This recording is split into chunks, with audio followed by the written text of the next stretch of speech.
Hello, my name's Michael and I'm just going to go through some information with you around doing your Award in Education and Training online course. We've decided to put some stuff together to help those who have joined us and are going to be completing work, so it helps to make the process a lot more simplified for yourself, and when I come to market as being the lead trainer and lead marker. The idea is on this course is that there are specific parts that have to be completed in depth, and that's depending on the type of question that's being asked. It depends on how much research you may have to do. And there'll be topics such as understanding and recognising what plagiarism is. It will be looking at the depth of answers that may be required. It will be looking at how to complete a micro-teach session. There'll be points around what needs to be included on a session plan. There'll be ways of how to make sure you are hitting the necessary information to meet the assessment criteria.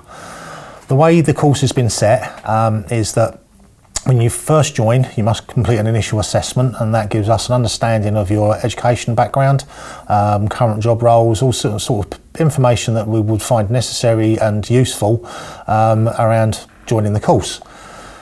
Once you've completed that, we would ask you to also complete a VARK, which is a visual, audio, reading and writing and kinesthetic a method to find out what your learning style is. And these are types of words that we're going to come across: learning style, teaching approach, learning methods, assessment. There's going to be lots of different wordings that are being used, and it's just having a right understanding of what those words actually mean for when you come to complete an assignment. So with that said, the idea is, after you've completed the initial assessment, you've completed the VARK, then you're going to start watching some videos, you're going to be reading some content, and then once you've done those, you'll start doing assignments. Now, the assignments are broken up into parts. There's what we call tasks, which are more like a question, and some of them have 3 or 4, some have 5, some have less. And what the idea is, you will do your research, and then complete these assignments. Now, the assignments are a really important part, and you will get a percentage for the work you do. So 100% just means pass.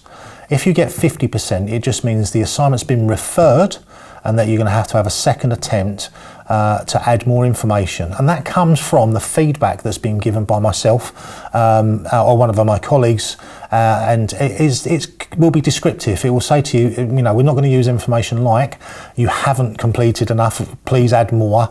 We'll give you an identified way of saying you need to add more on this point or this point, just so you have an understanding, because there is also a word count that we have to hit, that has to be hit, and that is the minimum of 400 words per question on the majority of our courses. Some of the other courses, the longer courses and bigger courses, or different level courses I should say, may have a 800 word count, and you can use referencing and quoting within those, but then that doesn't count towards the word count. It's really important that when you are completing an assignment, that you read the question fully, and once you've written that, complete a word count. Now that is to do the word count comes under review on the top of the Word document. Hit the review on the left hand side, there'll be a word count. Hit the word count. If you're below 400 words, then you need to put some more information down. Now, people write succinctly, people write flowery, people write too much.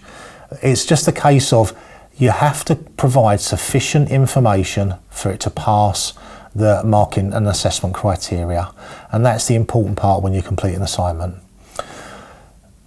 I am also available to be contacted, so on the actual AET or on virtual learning environment, there you can send an email, and it's best to send an email directly to myself. You can contact our office and the ITG support, but if you send me an email, please be prepared that I may not be able to answer this directly. It might take me the day before I can get back to you, because I do teach during the day in the classroom as well. But the support will be given. We'll always respond as soon as possible and give you an answer to your questions. Right, so if you require to contact me, please do via the virtual learning environment. You can email me directly. And what I will do is I'll endeavour to answer your questions as soon as possible. Please be aware I can't spoon feed and answer the questions for everybody. It will have to be feedback or directing to where you can source information to help you with the assignment or the problem you may be having. So that's probably the best thing to do is just directly email me on the VLE.